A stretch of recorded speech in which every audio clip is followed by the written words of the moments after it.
तिलेहाळ गॅसपड दुर्घटनाग्रस्त कुटुंबास महादेव कोगनोर यांची मदत.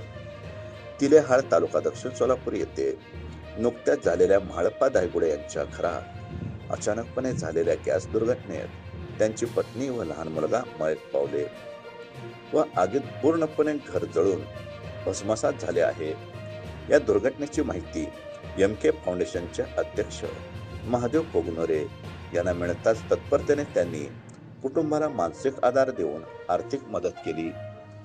महादेव कोगनोरे यांनी घरात गॅस सिलेंडर वापरताना काळजीपूर्वक योग्य खबरदारी घेणं खूप गरजेचं आहे असे आवाहन केले. महादेव कोगनोरे हे अशा प्रसंगात सगळ्यात आधी धावून येऊन कायमच मदत करत असतात. त्यामुळे लोकांमध्ये साक्षात महादेव धावून आला अशी चर्चा आहे.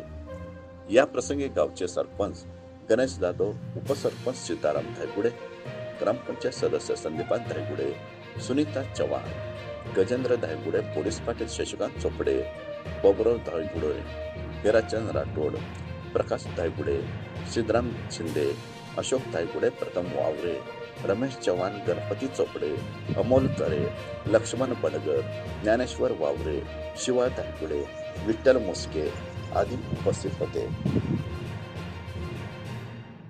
मृत्यू झालेला आहे. इतकी अतिशय दुर्दैवी घटना घडलेली आहे की आमच्या संपूर्ण परिवारावरती एक दुःखाचा डोंगर कोसळलेला आहे. ते रोजगारावरती काम करत असतात.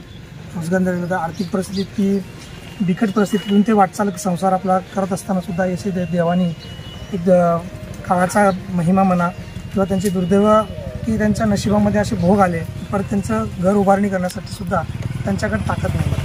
आज आम्ही जेव्हा साहेबांना पोचली आणि मला स्वतः अजितदादा पाटील साहेबांनी फोन केला असं संदीप आम्ही यायचं आहे म्हणतो. त्यांनी फोन केला तर तात्काळ त्यांनी स्वतःचं काम सोडून त्यांनी तात्काळ पहिला तिल्ल्याला भेट देण्यासाठी मला सकाळपासून त्यांनी आमचा फोन झाला आणि त्यांनी लगेच आज इकडे आले. ॲक्च्युली त्यांचा दौरा दुसरीकडे होता पण ती घटना करता त्यांनी लगेच आमच्या गावासाठी या घटनेला तात्काळ भेट देऊन काही त्यांनी मदत करण्याचा प्रयत्न केला. त्याबद्दल आम्ही समस्त ग्रामस्थ, सरपंच, जिल्हा समस्त ग्रामस्थ आम्ही त्यांचा खूप खूप आभारी आहे.